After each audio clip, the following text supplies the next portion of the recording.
If the Islamic revelation is valid, then that is God. Although there's still a mystery to the Islamic God, that is God in a fundamental. The Trinity will be false. If the Catholic revelation is true, then that understanding of God is true, though there's a mystery, and the Islamic one is false. That's what we start. That's what we would start off with. Looking at the revelation itself, and from that start reasoning, rather than starting reasoning and then looking at revelation. Don't you think? Okay. So what I would say to that is, whilst Christians sort of acknowledge that the Trinity is a mystery, Muslims would emphasise that Tawheed is simple and easy to understand. So it seems to me that it seems to me that while Islam does acknowledge that there are mysterious things about God, however, it doesn't emphasise it. It emphasises the simpleness of Tawheed, the oneness of God. It emphasises the simpleness of the five pillars, etc. Whereas in Christianity, it seems to me, you've got, first of all, you've got the mystery of the Trinity, you've got the mystery of the incarnation of Christ.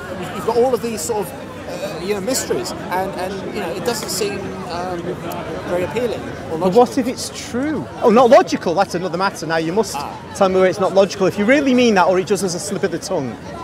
Okay. So when I say logical, I'm going to stick to logical. I think. So give me an example of the illogicality of the incarnation, for example. Right. So it's you've got the concept of, start off with the Trinity. So you've got God the Father, God the Son, God the Holy Spirit. No, just the incarnation.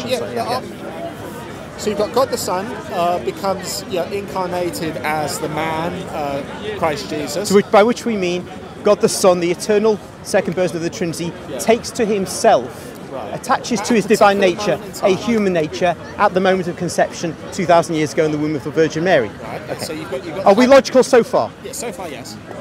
So we've got the hypostatic union, fully man, fully God, in Jesus, and then you get the Gospels where you get contradictory statements where Jesus says, for example, well, hold on, stop a moment. Just when with the incarnation itself. You seem to agree with me that itself was not illogical. Then you go into the Gospels where you might find what you think are contradictions. Okay, that's a different thing, isn't it? Let me correct myself. So in the Islamic understanding, the Christian concept of the incarnation is in itself an inherent contradiction. And that's what I'm trying to get at. Yeah, fully man, fully God, united in one person, for want of a better word.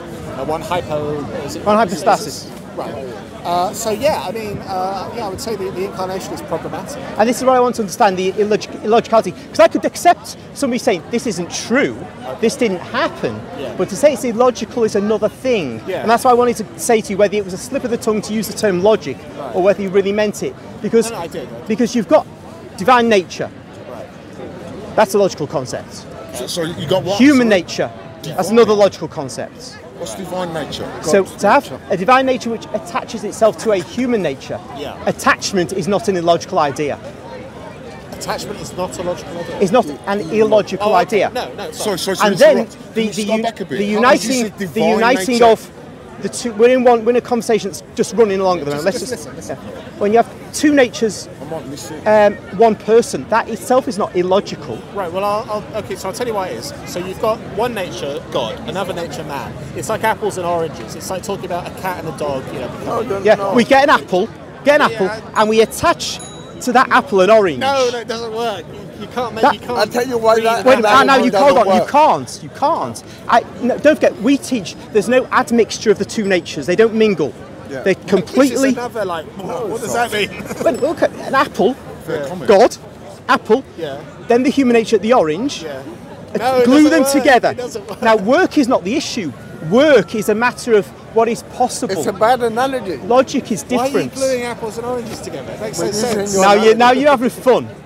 But I cannot see how, in terms of philosophical logic, really talking about logic in itself, I cannot see how this is sound to be illogical. I can see you saying you don't believe it. Common sense argument. Now, we can't use common sense. Common sense to one person is not common sense to another. That's true. Common sense isn't common. Best not to use that. I know. So, to me, it is. I think we've pretty much exhausted this. No, we haven't. Well, I just need to, on the question of logicality, I don't see how far further we can go. 18 laws. Nature. Okay, God, so nature, orange. man, nature, apple. So tell me how Christ can be fully man and fully God, and how there could be no, as you said, advection between the two. So in other words, he's like a walking contradiction. He's like man, and he's man 1 minute, he's God the next minute. However, he's both at the same time. That's not what we believe. Well, we don't say 1 minute he's one minute. We don't say that. You're saying that. What it is. Okay. So why does he say at one point, "Why callest thou me good? There's none good but God." Another moment he says, I am. Well, the high priest says, "Are you the son of the Most High?" or something like that. Anyway, you're actually delving into particular instances of his speech. He contradicts himself. That's a different. That's again a different point. Remember, the question is how can here's an example. Say we never had any gospels, and I just gave you this concept. Okay. Then you'd have to argue the logicality or otherwise on the basis of the concept itself, not on the basis of some secondary documents. It would be even harder to believe. I mean, I think that's not about belief. It's about whether it's logical. And that's why I thought we'd exhausted this Okay, so tell me why it's logical. Just give me a because Catholic argument. you can take a nature of one thing, join it to the nature of another, and those natures can subsist in the one entity. So give me an example of that in another example. There's no example. Every created entity has its own nature. Yeah, give me an example. But that's a created entity. Jesus is the example to give you. Well, why? If God has not made an entity in the created order, which possesses anything other than one nature, then we can't give you an example, of course. Exactly. So then, exactly what? So then you've got there's no analogy. Yeah. But what does the absence of analogy mean in relation to whether something's logical or not? Well, to me it does, because if you were able to give me an example of, like, I gave the example of apples and oranges. So yes, and I took it happily. Right. So, to argue your point, for example, they breed, for example, a lion and a tiger together, and you get a liger. So, but that's an example of two similar things, right? But we're talking about. But they have one nature. Man are two completely different, natures. Yes. Granted.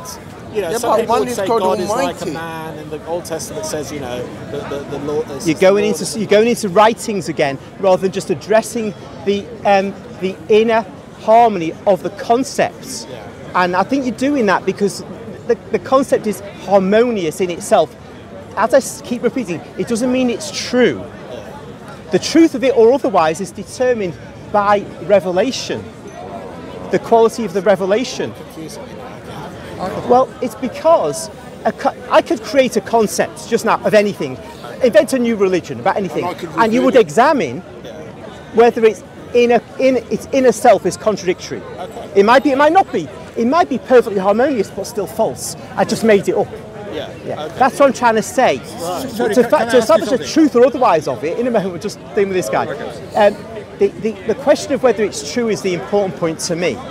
Once to me, I'm satisfied. There's I've not seen a philosopher, a logician, suggest that the concept of the incarnation is actually illogical. I think a lot of people. They don't know. Philosophers aren't known to be strong Catholics Name me a philosopher. because they don't believe in it. The But that's incarnation is different. perfectly logical with philosophy. Not one philosopher said this concept is just not true. I'm sure a non-Christian. Tell me one. Can I